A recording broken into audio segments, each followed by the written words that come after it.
All right, welcome back, everyone. Hopefully you got a chance to talk to your other classmates and introduce yourself. And so please take this time now to enter in the chat what you think the 2 or 3 impacts will be to the grocery market, the industry, to Whole Foods, to Amazon, to its competitors. And so keep it short, think like tweeting, right? Don't write a big essay, but something short, and then we'll talk about those. But in the meanwhile, Sergio wanted to give a quick update on the course. Yes. So I just wanted to clarify a couple of questions that we have received from the students, Chris. So guys, let's remember that this is an instructor-based course. So this means that every single week we will release a new material. So even though the course has launched on last week, so this Wednesday, July 21st, we're releasing the June 21st, we're releasing the first week. Every single week will consist of 2 lessons. We'll have also the practice problems. We'll have graded assignments, and as Chris mentioned, we'll have additional material for verified students. So every single week we'll have a new set of material. So now it's time to start discussing the case. All right. Okay. So what do you think, Sergio? I want to put you on the spot. Okay. What do you think the impact's going to be? Amazon, this giant, $136 billion, bought a $16 billion grocery store. Okay, so I think that with my correction, I screwed up. They don't have 99 stores. They have about 460, give or take. So they're a little bigger footprint than what I said. Okay, so I think that it will be a moderate impact on big players such as Walmart. Mm-hmm. But I think some of the small grocery firms, that will be mostly affected by this acquisition. I think most of them, or some of them, will get out of the business. I also see some impact on the Whole Foods employees, because if we see that, for example, this new pilot, Amazon Go.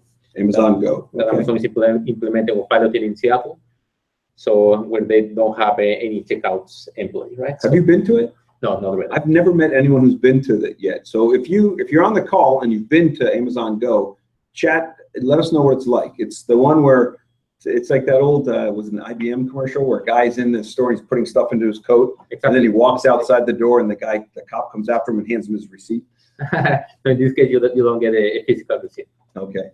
But there's a video. There's a video on YouTube about this store. But I'm always very skeptical, because I think if it's like software working in PowerPoint, just because they have a YouTube video of it, does it really work? I'm really curious. And so it's in Seattle. And so it's live now. It's a smaller store. It's like a 7-Eleven size. Exactly, that's correct. With a limited SKU brand? Yeah, I think so. Probably low value items. Yeah, in this case, they combine the videos and also the sensors. Okay. Because there's no basket, right? So in this case, you can just grab the product, and at the end, you will have to pay for that. You'll get the receipt on your phone. So, but if you go in there without a phone? No, you need a phone. You need a phone. Because in the phone you have the app. Okay. For Amazon. Yeah, I'm curious. Amazon's awesome because they're always doing wacky stuff, and so we'll see what works. But I've never met anyone who's done it. Has anyone chatting in? Has anyone on the call or on the event done it? Been there? No. You've been to it? In Norway, so we have something. Oh, in Norway they have it. Well, if it works in Norway, it's gonna work. If you make it in Norway. And did it work? Was it the same concept? Same concept, but you don't need actually your phone. They have something that you can grab there. Really? But no one steals anything in Norway, right? So there's no theft. But it's an interesting thing. But I think your point, though, Sergio, is that Amazon and Whole Foods have very different employee skills. I don't think. Have you ever shopped at a Whole Foods? I did. Do they have automatic cashiers? No, they don't. Do they? Nothing's automated. They're very. So their whole approach is they're friendly, they're knowledgeable, they're all hipsters, right? They know their organic stuff. And if you do some quick math, the revenue per employee at Whole Foods is about $180,000 per year. At Amazon, it's about $400,000. So you look at the value of what a person brings, and you look at the automation that Amazon's known for. My guess, if you're $15 per hour employee at Whole Foods, looking for another job. They're going to automate that because they can't sustain a labor force that's generating that little revenue. So the question is, did they acquire them to get into traditional brick and mortar grocery store? And my guess is we both say no. The real acquisition, I view it as a real estate acquisition, because now what Amazon can do, they've been pushing more and more to have, same next day delivery was an innovation 8 years ago, and now it's same day, and now it's within 2 hours. And so as they're getting closer and closer and closer to know, you've got to be closer and closer to your customer. You can't make up the distance, right? You do a lot of work in last mile delivery. You've got to be close. And so what they bought essentially is this footprint close to their types of partners, or their types of customers rather, in high-end urban environments that are dense. They're not out in the rural areas of Tennessee. And if you're in a dense area, if you took SC1x, you know what happens with the density. Remember we approximation square root of NA.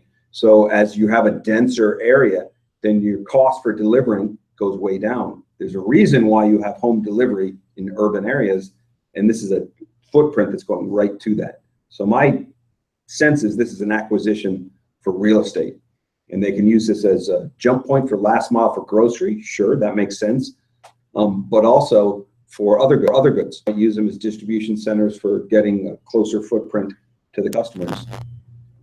The other impact, one that might happen, is Whole Foods tends to have very small suppliers. If you go in there, they have some big brand names, right? I mean, you'll see a General Mills, but not that much. Yeah, you generally have a little niche. And so the thing is Amazon going to stay with those niche suppliers? It could totally transform Whole Foods in the grocery market. But what are some of the comments coming in? Anything from the groups? Okay, so we have some from the students. So Ilya Rokun from one of the breakout rooms, so they say that Amazon, the first impact, so Amazon to develop this expertise and to grow up this niche on a global scale. So that's the first impact. The second one is Whole Foods will capitalize on the supply network Amazon has. And the third one is obtaining a bigger market share, as many people will no longer be shops like Jewel, Osco, and Costco. Where's Jewel Osco? I don't know that one. I haven't heard of it. Is that US based? Do you know it? West. Is it West? Central and West. I agree with some of it. I don't. The thing is, the people who go to Costco are not necessarily the same people who go to Whole Foods. It depends. Maybe they go and it's a different size of their market basket, but they tend to do a Costco. For you guys outside the US, what would be the equivalents in Europe? Would it be not a Tesco? It's the big wholesale grocery store, Sam's, a warehouse club, where you go and buy essentially a pallet's worth of stuff, big box stuff. Whole Foods, that niche is where you buy, your turnip from Brazil and your pears from Chile and all that. They're very niche organic. So I don't know what the overlap is there for that. It might pull people from some competitors like Trader Joe, but I don't know. Okay, so how about a comment from Friendly Loop? In this case, the first impact they think that will be leverage the logistics infrastructure and gain more market share. For you think Whole Foods will gain more market share? Whole Foods and Amazon together. So did I mention what the market share was? Did I mention on the start? I did. So 2%. So for Whole Foods. For Whole Foods and Amazon combined, it's a 1.2%. Yeah, grocery. Yeah. So they've got a ways to go. They've got to increase by 10x for that to go. So it'll be interesting to see how far they can grow that, and if that's what they really want to go for. Okay, the second impact, grocery shopping with their Alexi and Echo device. That's great. So everyone should know that the devices they have, they're in your home, and they swear they're not listening to you all the time. But essentially, you can talk to it. It's voice activated. It does a bunch of different tasks. It's similar to what Google Home, Apple's Siri, and they've introduced one now, but the market leader and creator of this market is really Amazon. And I know you can actually order things now to have delivered, and it's really. Do you have an Echo? No, I don't have it. But you have one, right? I have one, and so we order our dog food from it because I live in an urban area and I don't want to carry 30 pounds of dog food in. So I just say, Alexa, order dog food, and it'll ask for my code, which I won't tell you. And then it says, and it's there in 3 days. It's awesome. Yeah. The question is, will that happen for grocery? I was reading something recently about the big mobility problem that people have, especially in urban areas. Uber, Lyft, that they kind of solve for individual things, except if you're going grocery shopping. Grocery shopping eats so much of your time, and you're carrying 10, 20, 30 pounds of stuff with you. It's a little harder. So in urban areas, this niche of last delivery of grocery could make a lot of sense. And if you get to something where you can just order from the home, that could be a big one. I bet they will tie that. I could see that happening very quickly on Echo, and that'll drive something else out. There's a company called Instacart, and their niche is that they will deliver food from Whole Foods to you. Have you ever used Instacart, Sam? So you can say, I want, what would you buy at Whole Foods? Like some artisanal pickles or something, something obscure, right? So you have this delivered, and they will deliver it in an hour or two. It's very quick, and it's like $5. So essentially, they're operating at a loss to get market share.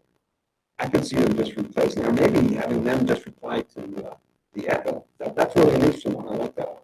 Tying it into an ordering device in the home. Okay. Same group creating new ways of shopping. So using RFID tied to the electronic wallet, so no need to check out register. Yeah, that's what you were talking about with the Go. Exactly. That sounds really cool, and we'll see if it actually happens. Okay. I think it's a little ways away. So have another from Thomas. Mentioned the Amazon takeover of Whole Foods may force out the smaller local and regional grocery chains. That's what you said. Yeah. Mentioned. Okay. There's still a pretty small. I don't know. I grew up when A&P was dominant. Does anyone remember? Do you remember A&P? No. Yeah. Does anyone remember A&P? Oh, come on. You don't remember Atlantic Pacific A&P? They were the dominant. They actually, the store that invented the grocery store. Does anyone know? They're still around, but you probably never heard of them. Piggly Wiggly. Piggly Wiggly was the first grocery store, and but then A&P was the first one who made their own not in-store, but private label brands. A&P was massive, and they went under. So who knows what's gonna happen here? But a lot of those regional guys are out in the boonies. They're out in the rural areas. But also, I guess there's a lot in the urban areas too. The little niche corner stands. That could be interesting. We could see. Okay. So Thomas also is mentioning that Amazon will use the Whole Foods as both a warehouse for local deliveries and as a pick-up point for those who want to do that. Yeah, so it'll be really interesting. In week, when do I talk about warehouse? Week 8? 8. In week 8. So we've all been to stores. And when I was growing up, the back room was massive in the store. And over the last 15, 20, 30 years, it's gotten smaller and smaller and smaller because retailers realized they want to have stuff on the shelves. And they kept less in the back. And so if you talk to any grocery retailer, the back room, if you've ever been in the back, try to go to the back room of a grocery store next time you're in a grocery store. It's a mess, and it's really small. And so the question is, can that turn into a DC? And so, you talk about omni-channel and all this, where the stores also become a forward deployment point or fulfillment center. It's a challenge. It's not a trivial thing. I know Walmart struggled with this. A lot of grocery stores have struggled with this. They're better suited for pickup at the store rather than delivery from.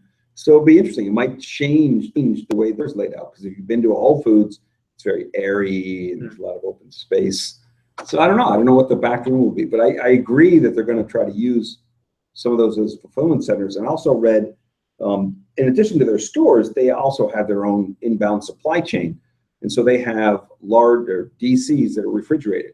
And so that's something that I see Amazon taking advantage of right away, because they can run a DC better than anyone. Having this network of refrigerated or temperature controlled DCs across the country, they could do their fresh prime daily delivery from there. That's pretty attractive. Again, it's a real estate play more than a land of Whole Foods, because Whole Foods generally means a higher price, higher margin. It doesn't necessarily mean value. Okay, thank you, Chris. So another one is Amazon becomes Uber of the grocery delivery space. So that one impact. What? You see, I get so what does that mean? So the Uber of you guys crack me up. So I get a process all the time. I've got the idea. This is the Uber for whatever. And so what does that mean? That means crowdsourcing or separate employees are providing the service. So I don't know if that's going to happen. I know different stores have played with using Uber. For example, Walmart, for their home delivery pilots out of Denver. Am I doing this right? They use Uber. Denver. Yeah, out of Denver. And so they've tried using Uber for the delivery. And it actually, the pilot, as far as I heard, is going very well. And they're using it more for package and small deliveries. But when you say the Uber of, that usually means something. So that means that you're using assets that you don't own, and you have some centralized coordinating activity. I don't see that here, personally. But anyway. Okay, sorry, I was not reading this one. Brick and mortar location for future cashless store. Yeah, sure. That's what they go. Yeah, so the question is, are they going to keep all the stores open? And are they going to change the mix? Will they, for grocery? I don't know what have you guys ordered anything groceries off Amazon? Fresh Not yet. price? Yeah. So it'll be interesting if they flesh out their line, or do they start changing the selection? I don't know. Like I said, it's a small market share. Okay, so we have another comment. So Instacart now would have bigger opportunities in launching at cities nationwide, Yeah. and not just the Whole Foods location. Amazon is like a big shark exploring a lagoon, like Whole Foods. Exploring a lagoon is awesome. They're a big shark. Amazon has been called a big shark before, but for different reasons. The Instacart are like smaller fishes in the lagoon. Now they have bigger opportunities to explore and grow because of this acquisition. So is Whole Foods like a remora, right? Aren't those the cleaning fish that stay on top of the shark? Yeah. That'll be interesting. I don't know. So Instacart again does deliveries, and I think they go from other stores, not just Whole Foods. So but the question is, does Amazon need that, or are they going to incorporate that?